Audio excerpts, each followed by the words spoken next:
Hello everyone, welcome back to our channel. In today's video, I'm gonna show you how to change language in Tradingview.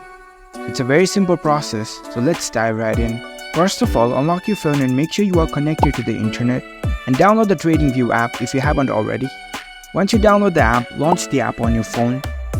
After you are in the app, make sure to log into your account. Once you are logged in, you will see this dashboard. Now you need to go to the settings. Here you can see menu icon at the bottom right corner, tap on it. In this page, you can see the settings icon at the top right corner, tap on it. Now in the settings menu, you can see the language option over here, tap on it. You will see a list of languages over here.